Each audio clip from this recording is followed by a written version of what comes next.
At 9:15 on Tuesday night, Leanne kissed me.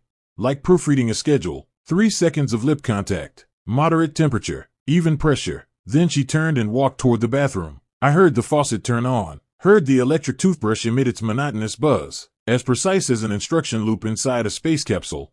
That was the incision. Small, clean, bloodless. For the past 37 nights, the kiss had not changed. Monday through Thursday at 9:15, Fridays maybe after 10, weekends occasionally adjusted. At first I thought it was fatigue, the reasonable wear of a 15-year marriage, until I noticed the details. Her gaze always passed over my right shoulder and landed on the wall clock. Her hands never sought my back. Afterward she pressed her lips together slightly, like deleting a temporary file. I began to observe, not like a detective, but like a naturalist, recording patterns, not interpreting intent. Wednesday morning, she stood at the island drinking coffee. I handed her the newspaper. Her fingertips avoided mine, a distance of 3 millimeters. Before, she would have hooked her pinky around mine, completing an invisible circuit. Now there was nothing. "Thanks," she said. Her eyes stayed on the business section. I nodded. "Drink my own coffee." Evidence doesn't appear all at once. It's like a photograph in developer, slowly, cruelly coming into focus. Thursday she worked late. While walking the dog, I passed her office. Her parking space was empty. I called her office line. No answer. I stood under the oak tree and waited 22 minutes. No anxiety, just waiting for a data point. When her headlights cut through the dark, I had just counted to 1,300 seconds.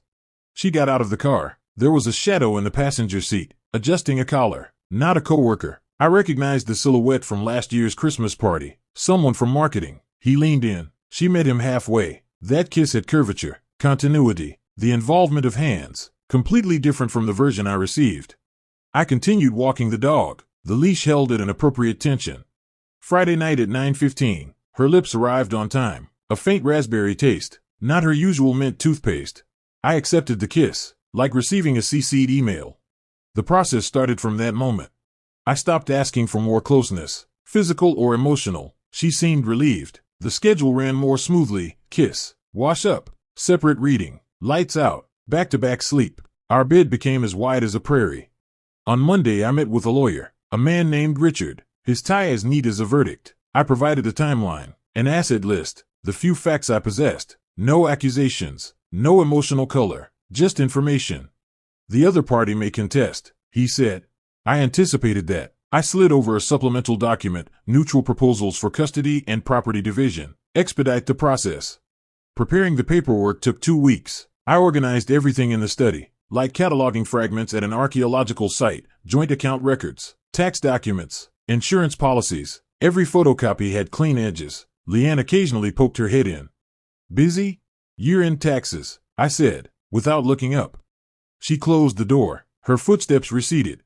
The last item was our wedding album. I didn't open it. I placed it in a box labeled archive. Beside it was her birthday gift, a silk scarf, still unopened. The receipt was inside. It could be returned.